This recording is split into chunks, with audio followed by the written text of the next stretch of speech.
Assalamualaikum Bre, selamat datang kembali di Guru Gembul Channel. Siapa konten kreator favorit saya? Channel YouTube mana yang suka saya nonton? Di episode ini kita akan bongkar sama-sama untuk memberikan kepada Baraya inspirasi, untuk memberikan kepada Baraya rekomendasi, dan sekaligus juga saya minta Baraya untuk merekomendasikan kepada saya video-video mana yang layak untuk ditonton. Jadi ayo kita bongkar sekarang.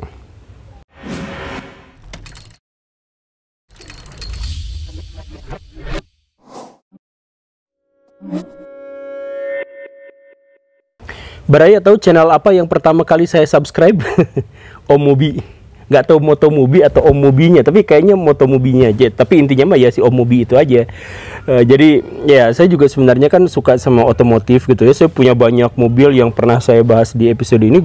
Garasi saya itu sebenarnya banyak juga dengan mobil-mobil klasik dan antik. Nah, saya suka sama Om Mobi dan kemudian saya nonton teman-temannya itu, Bang Fitra Eri yang 177 cm itu dan Kang Ridwan Hanif. Ya saya nonton itu adalah channel-channel pertama yang saya tonton. Tapi walaupun begitu sebenarnya saya tuh udah sering nonton YouTube tapi nggak subscribe, dan tontonan pertama yang sering secara rutin saya simak itu adalah Aki. Itu orang Muklis yang dari Makassar itu yang awal-awal ketika saya mulai ngerti YouTube gitu atau tahu YouTube. Nah, seiring berjalannya waktu ya mulai banyak yang saya berlangganan channel itu, dan diantaranya adalah channel review film. Yang awal-awal banget saya nonton itu adalah Watch Mojo, Watch Mojo Indonesia. Tapi kemudian saya benar-benar suka banget sama Kramags, karena Kramags itu pas bahas film itu detail sekali. Jadi pengetahuan orang di balik layarnya itu terhadap perfilman saya yakin sangat luar biasa. Walaupun beliau juga ngambil referensi-referensi dari luar negeri gitu ya. Tapi ini udah bagus banget gitu. Nah, kemudian channel film berikutnya yang saya suka nonton itu adalah Aki 7 atau Aki 7. Katanya orang sini juga ya, orang Bandung, orang Jawa Barat gitu. Tapi saya juga nggak tahu. Tapi intinya kalau saya film-filman saya suka sama dua itu. Kalau Aki 7 gara-gara dia tuh lucu, dan bahkan saya mengikuti perkembangannya dari yang awal-awal dia muncul itu toksik banget kata-katanya. Pengencerotan ya, yang segala rupa yang seperti itu. Tapi sekarang sudah menjadi semakin baik, mungkin karena ada banyak kritik ya, menjadi semakin baik. Dia tetap renyah, dia tetap lucu, tapi toksiknya hilang. Bahkan sekarang berganti menjadi ceramah terselubung.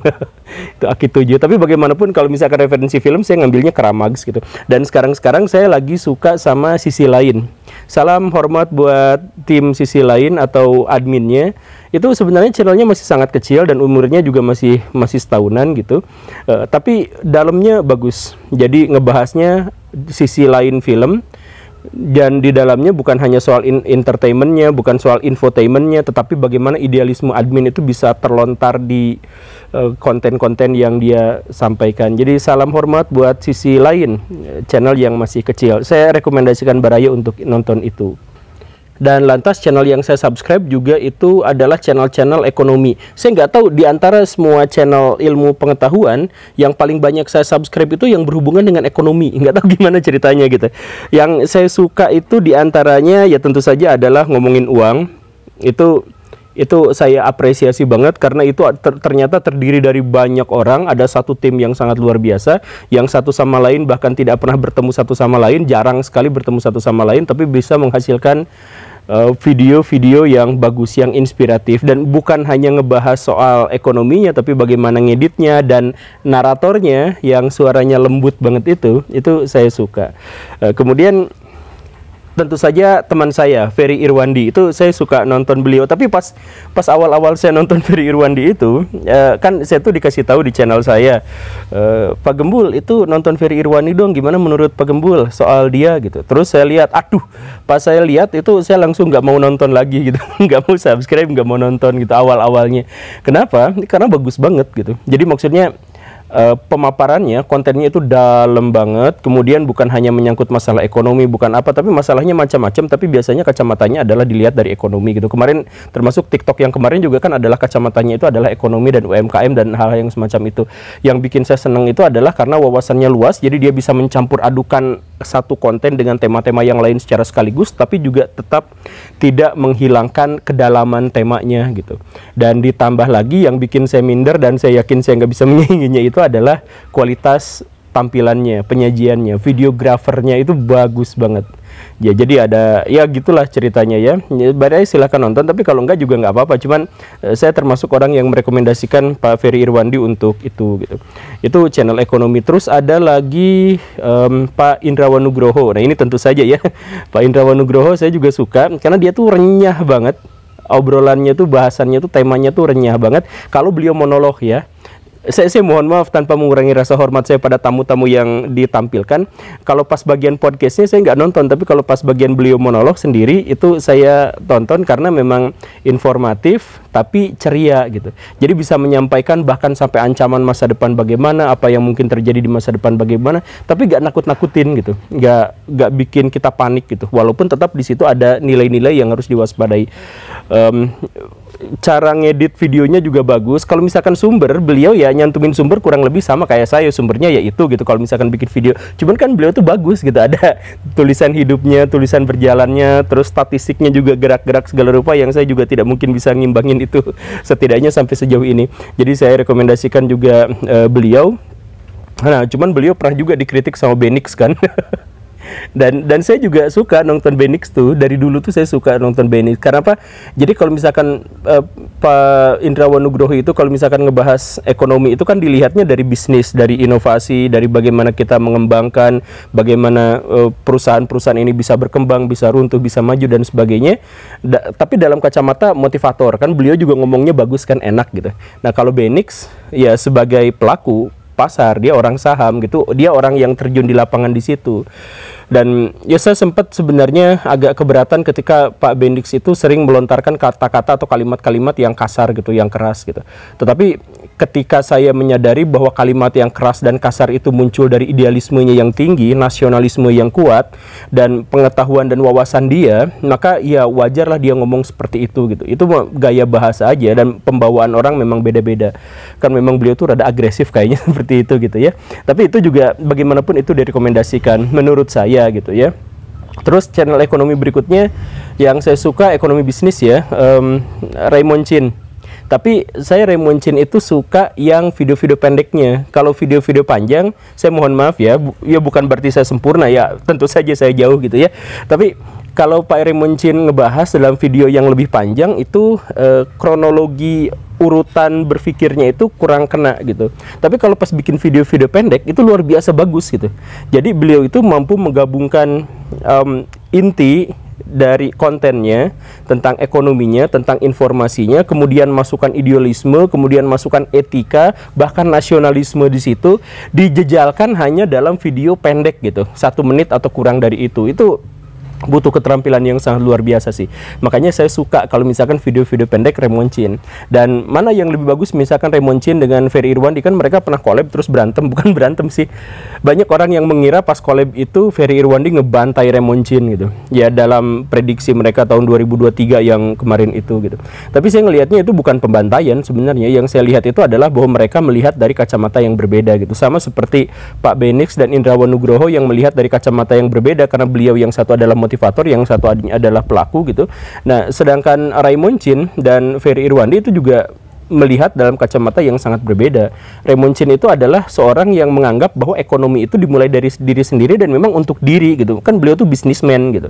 Pebisnis, masih muda tapi udah duitnya udah banyak karena memang usaha-usaha gitu. Sedangkan Pak Ferry Irwandi itu, Pak Ferry Irwandi itu justru melihat ekonomi itu dalam kacamata global, kacamata yang lebih luas, dalam kacamata bernegara, dalam kacamata masyarakat, bagaimana caranya membuat sebuah sistem ekonomi yang begini, begitu, dan sebagainya gitu. Makanya kalau beliau nanti di masa depan jadi Menteri Keuangan sih ya cocok-cocok aja saya pikir, kan ilmunya juga dalam, idealismenya juga tinggi, baguslah itu ya. Dan Raymond Chin ya juga bagus, nanti jadi Pak Ferry Irwandinya jadi menterinya, yang ininya jadi pengusaha Indonesianya, kan keren juga gitu. Gitu. Kemudian, nah yang tidak mungkin bisa dilewatkan itu adalah Pak Renat Kasali. Saya kagum sama Pak Renat, walaupun belum pernah berjumpa. Kita udah kontakan sih sebenarnya ya, mau janjian apa segala rupa udah sempat chat-chatan, ngobrol-ngobrolan walaupun antar tim gitu. Tetapi belum sempat ketemu. Tapi jadi gini Baraya, saya tuh sering ketemu sama profesor, dan kebanyakan profesor itu mengecewakan saya dalam metodologi berpikir, dalam keilmuan. Saya sampai menduga banyak di antara mereka yang curang waktu bikin gelar akademisnya dan sebagainya. Saya mohon maaf ya, itu mah cuma kecurigaan saya aja gitu. Nah, tetapi Pak Renat Kasali itu adalah profesor yang menurut saya sesungguhnya gitu. Jadi ketika beliau berbicara, itu bukan hanya berbicara tentang satu hal, tapi banyak hal gitu. Jadi ngebahas ekonomi itu kadang-kadang bahkan bisa parenting itu masuk ke tema itu gitu. Jadi memang, jadi Pak Renat itu udah bukan levelnya lagi orang cerdas, tapi orang bijaksana gitu. Jadi ya ini bagus sih ya, tapi tentu saja tidak sempurna, tentu saja ada informasi yang mungkin satu atau dua menyimpang dan sebagainya, dan layak untuk diperdebatkan, layak untuk dikritik, ya sama semua orang juga seperti itu. Tapi ini adalah salah satu channel yang sangat rekomendasi untuk misalkan ditonton, dan saya juga suka nonton beliau gitu. Kemudian channel berikutnya saya tidak merekomendasikan karena ini sudah sangat dikenal sekali, yaitu Pak Mardigu. Saya suka Pak Mardigu ya, kalau misalkan bahasan ekonominya, iya, saya banyak kontra sama beliau, bukan berarti saya tidak menghormatinya. Beliau kan bagaimanapun berusaha untuk memberikan kontribusi sebaik-baiknya buat bangsa gitu. Tetapi kalau masalah ekonominya saya agak kurang, tapi kalau masalah politik luar negerinya, ya kita, karena banyak sekali informasi yang bisa kita dapatkan dari beliau. Dan kita juga layak untuk mengapresiasi atas upaya dia untuk memperkenalkan sesuatu yang terjadi di luar sana, kebijakan-kebijakan yang terjadi di luar sana yang sudah selayaknya diaplikasikan di Indonesia gitu. Termasuk juga yang tadi yang masalah ekonomi gitu, banyak yang kontra, tapi tentu saja ada banyak. Misalkan ketika beliau ngomongin soal blockchain itu yang bisa kita gunakan untuk anti korupsi, itu kan sebenarnya urgen buat kita, dan itu layak untuk kita coba gitu. Kan itu juga sebenarnya bagus. Karena masalah di Indonesia itu sebenarnya bukan sedikitnya orang pintar, tapi sedikitnya orang jujur. Jadi gimana caranya supaya korupsi itu bisa hilang? Misalkan kita menggunakan artificial intelligence, atau kita menggunakan teknologi-teknologi kripto, atau kita menggunakan sebuah teknologi yang tidak memungkinkan orang untuk korupsi, saya pikir itu layak untuk dipakai di Indonesia gitu. Iya, tapi saya juga ngelihat beliau itu banyak sekali haternya. Iya, kan banyak haternya karena dia tuh katanya bisnis dagang seminar lah, gara-gara beliau itu begini begitu dan sebagainya. Tapi saran saya adalah Baraya, kalau Baraya tidak suka sama satu orang atau tidak suka sama satu channel, Baraya dalam hal itu telah rugi banyak hal, karena informasi-informasi yang bisa didapatkan dari sana itu Baraya lost semua gitu. Tapi kan dia memberikan banyak data-data salah, ya tinggal Baraya cari aja data-data yang benernya kan gitu ya. Jadi kalau ada satu orang yang dianggap sesat atau menyesatkan atau salah, atau Baraya tidak cukup suka secara pribadi dan sebagainya, ya tetap buka peluang agar dia memberikan kepada kita insight-insight yang positif, kan begitu ya. Ya, terus yang saya suka, tapi itu di ini ya, di dunia ekonomi, dan ya teman-temannya sedikit yang berhubungan dengan politik luar negeri, geopolitik dan sebagainya. Kemudian yang saya nonton lagi itu adalah channel Science. Tapi channel Science, saya tuh nggak suka sebenarnya kalau nonton YouTube channel Science. Kalau bahas Science, saya senengnya baca langsung gitu, bukan nonton di YouTube gitu.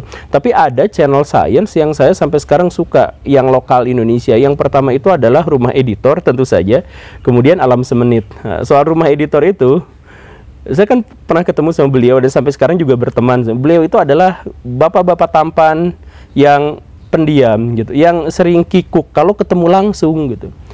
Tapi pas bikin video luar biasa, karya-karya beliau itu kan gimana caranya ngajarin ke anak-anak fisika yang paling dibenci itu, tapi pakai media film, dan kemudian disampaikan dengan narasi yang sangat luar biasa, dengan editing yang sangat luar biasa.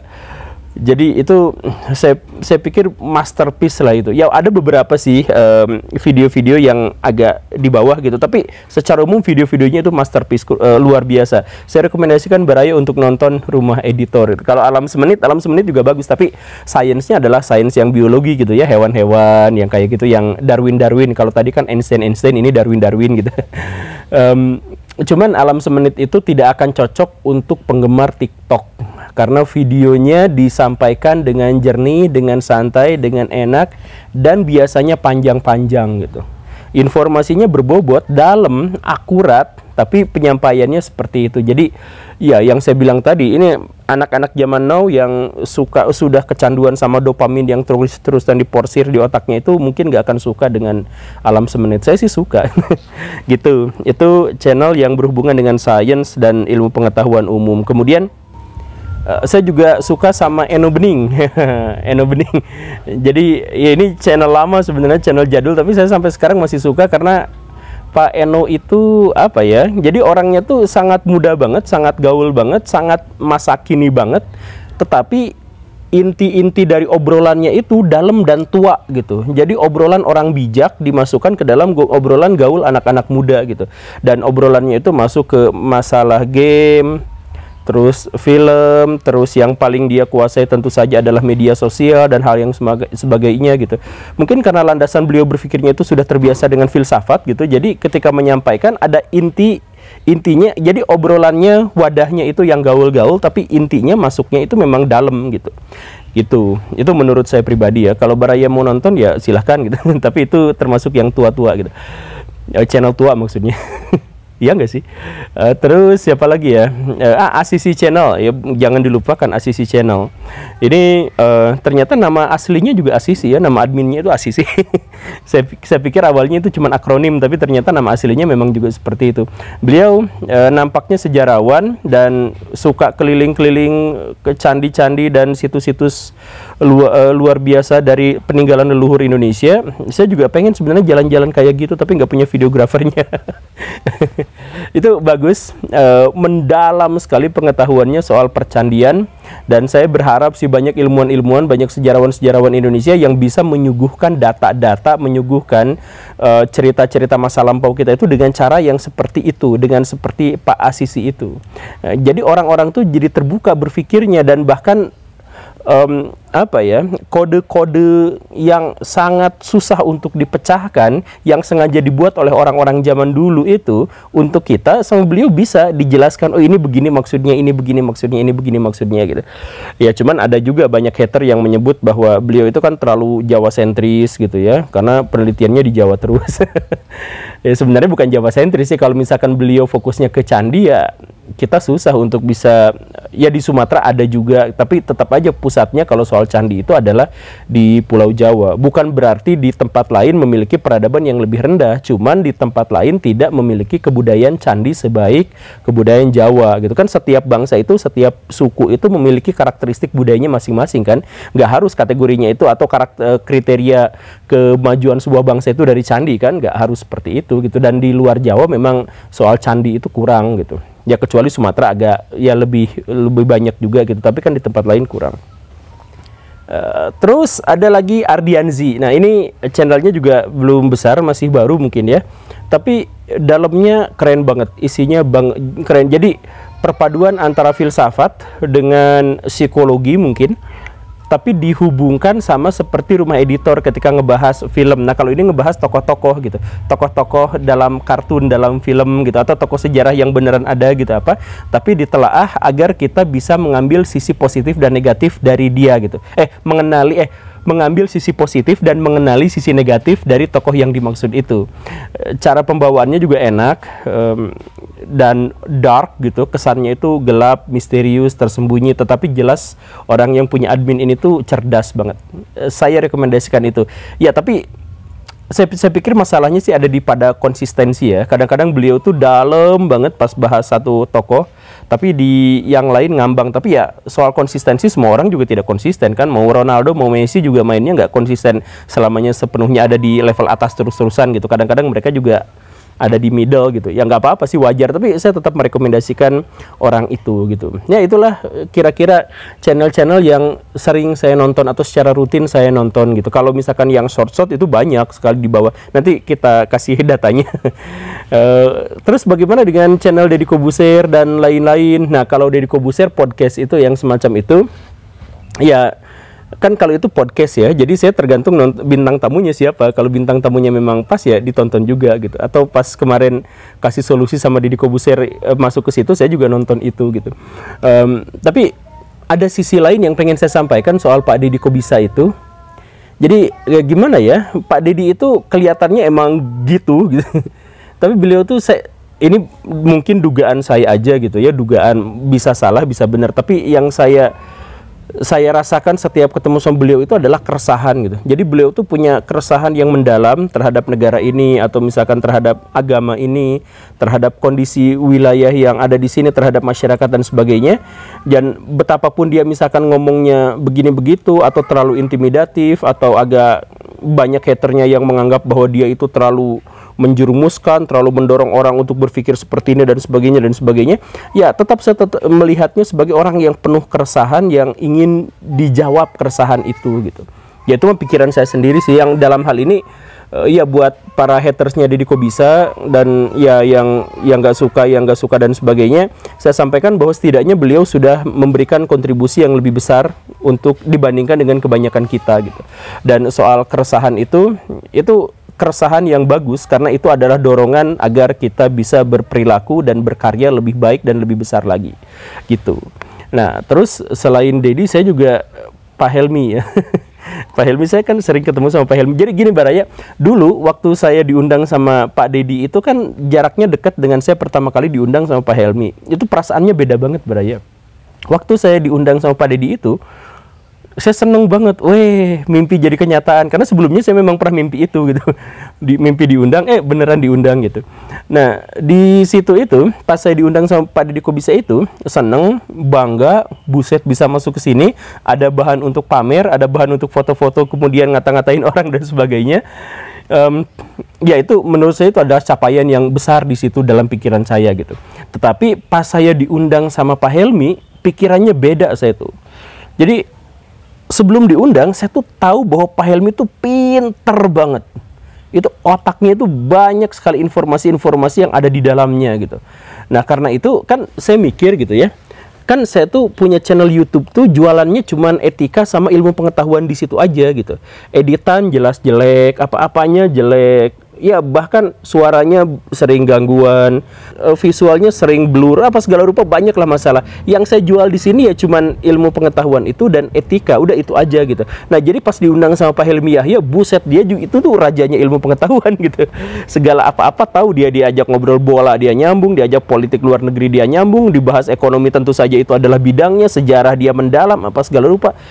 Buset, saya bingung gimana ini. Jadi saya tuh agak panik dulu waktu pertama kali ketemu sama Pak Helmi itu. Tapi ketika sudah ngobrol, ternyata ada satu fakta berikutnya yang saya ketahui, bahwa Pak Helmi itu adalah orang yang satu, pendengar yang baik, pendengar yang sabar, dan selalu berusaha untuk memberi penghargaan dan penghormatan kepada lawan bicaranya. Termasuk juga, ini dugaan saya sih, sampai saya bahkan nanya ke timnya gitu, apakah Pak Helmi itu sengaja berpura-pura tidak tahu untuk bisa menaikkan motivasi dan menaikkan penghargaan orang lawan bicaranya gitu. Karena beliau itu yaitu selalu berusaha untuk apa ya, memberikan porsi kepada si pembicaranya. Jadi kalau Pak Helmi misalkan ngomong ke saya, Anda itu luar biasa, Anda itu semua tahu apa segala rupa gitu. Saya gak merasa tersanjung, justru pada waktu itu saya bingung apakah Pak Helmi pada waktu itu adalah memberi saya motivasi atau memang beliau memuji secara tulus gitu. Tapi mau itu jawabannya memuji secara tulus ataupun itu adalah upaya untuk memotivasi saya, menunjukkan pilihan apapun, opsi apapun itu menunjukkan bahwa beliau adalah orang yang bijaksana dalam hal itu gitu. Gitu ya. Ya itu mau pikiran saya pribadi, sekali lagi bukan berarti beliau tidak punya kesalahan, bukan berarti beliau ada apa ya, ini mah pandangan pribadi aja saya secara pihak gitu ya. Kalau nanti saya nanya Pak Helmi ya nggak tahu jawabannya juga kayak gimana gitu. Gitu. Ini mirip juga sama Pak Denny Darko. Nah, Baraya tentu saja yang suka nonton channel saya itu pasti gak suka nonton channel Denny Darko gitu, karena biasanya ngebahas tentang artis, kemudian tarot dan sebagainya. Tapi kalau misalkan Baraya ketemu langsung sama orangnya, itu 180 derajat berbeda gitu. Beliau itu sangat-sangat logis, sangat skeptis, dengan pengetahuan dan wawasan yang sangat luar biasa. Dan seperti Pak Helmi yang saya ingin tekankan tadi itu, bahwa beliau itu selalu ingin memberikan penghargaan kepada lawan bicaranya. Jadi Anda itu hebat, Anda itu pinter, kamu itu hebat, ya dan sebagainya gitu. Jadi ya saya juga nggak tahu lah apakah itu memang benar-benar pujian atau itu adalah upaya untuk memberikan dorongan dan motivasi gitu. Tapi yang jelas orang-orang itu, Pak Deddy, Pak Helmi, kemudian siapa barusan Pak Denny, itu adalah orang-orang yang memberikan kepada saya sumbangsih yang sangat luar biasa. Dan saya berterima kasih kepada orang-orang itu.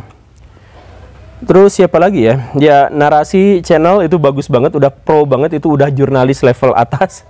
Narasi, Tirto, kemudian Asumsi, ya yang kayak gitu ya. Ibu Najwa Shihab tentu saja itu salah satu yang sangat luar biasa, sangat menginspirasi bukan dengan gagasannya, karena kita tidak melihat banyak gagasannya, tetapi dengan semangat jurnalismenya itu yang sangat luar biasa.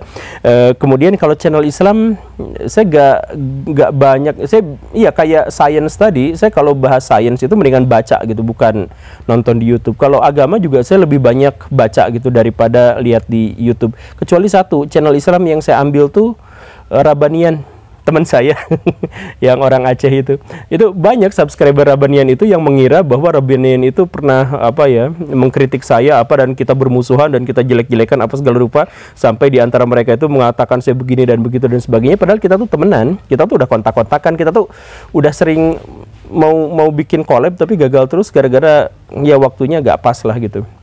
Tapi intinya kenapa saya pilih dia atau saya subscribe dia itu adalah, kan biasanya kalau perdebatan antar agama tuh saling menghujat, saling menghina gitu, nyerang agama lain. Nah, kalau misalkan Rabanian ID itu ya serangannya juga ada, tapi fokusnya itu adalah ke defensifnya itu. Jadi memberikan penjelasan terhadap serangan-serangan dari agama lain gitu. Ini mirip sama modelnya Pak Bambang Nursina dari pihak Kristen gitu kan. Pak Bambang Nursina juga apologet gitu kan, suka memberikan penjelasan begini dan begitu. Ya bisa aja diperdebatkan di situ, tetapi kan nggak bikin ribut gitu. Jadi nggak bikin ribut karena fokusnya adalah membela agamanya sendiri, tapi bukan menyerang agama yang lain gitu. Bukan kayak channel-channel yang katanya membela agama Kristen atau membela agama Islam, tapi ngomongnya kasar, ngejelek-jelekin, ngebully, ngetawain segala rupa yang sama sekali tidak simpatik gitu. Saya pikir itu adalah orang-orang yang kedewasaan dalam beragamanya masih bawah gitu, masih kecil gitu, masih kurang, masih unyu-unyu, masih bocil gitu. Begitu. Terus apalagi yang suka saya nonton? Ya banyak sih yang saya nonton. Video-video pendek saya suka sama Fernalta. Itu Lapet tuh, orang tuh Lapet. Fernalta saya suka, Tekotok saya suka tuh. Mereka kalau di join-joinin sih. Tapi kalau Fernalta itu saya lebih suka karena saya tuh cenderung suka sama orang-orang yang mengangkat identitas kesukuannya gitu, bukan untuk dijelekan tapi untuk ciri khas kebanggaan sukunya gitu. Jadi itu kan orang Sumatera, orang Medan gitu, tapi Melayunya tuh dikuatkan di situ gitu. Atau Aki 7, kenapa saya suka yang tadi itu juga karena dia logat Sundanya tuh diperlihatkan tidak malu-malu gitu. Atau misalkan ya banyak lah ya, seperti saya suka sama orang-orang yang menunjukkan karakteristik kesukuannya gitu tanpa dia menjelekan suku yang lain kan, begitu ya. Ya dan lain-lain banyak sih ya. Kalau misalkan ini saya suka Gilang Wrestling yang Smackdown, kan saya suka Smackdown. Kemudian saya juga Radio Tempur atau Obrolan Fighter yang MMA, saya juga suka menyimak itu gitu. Kemudian yang suka review mainan yang kecil-kecil itu siapa?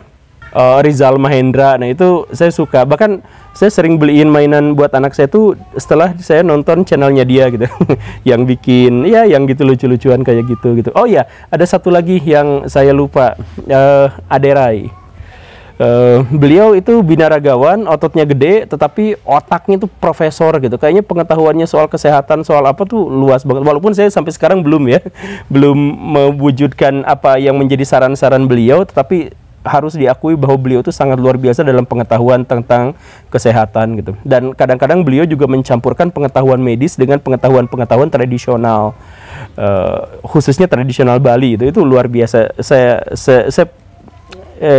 merasa senang lah ketika nonton channel Aderai gitu. Walaupun penontonnya ternyata nggak banyak ya, sedikit, tapi ya nggak apa-apa lah, itu udah sangat bagus kok. Oke, berarti itu saja ya. Apa yang saya sebutkan di sini adalah upaya saya menghormati orang-orang yang dimaksud dan channel-channel yang dimaksud, dan itu sepihak dalam pandangan saya pribadi gitu. Dan yang tidak saya sebut bukan berarti dia tidak bagus, tetapi mungkin karena saya belum mengetahuinya saja. Jadi kalau misalkan Baraya pernah tahu ada channel yang bagus tetapi tidak saya sebutkan, silahkan tulis di kolom komentar gitu. Ayo kita diskusikan sama-sama, dan Baraya kasih referensi saya channel yang memang bagus dan layak untuk ditonton gitu ya. Terima kasih karena sudah menyimak. Saya Guru Gembul, dan sampaikan salam hormat saya kepada orang-orang yang tadi saya sebut. Assalamualaikum warahmatullahi wabarakatuh.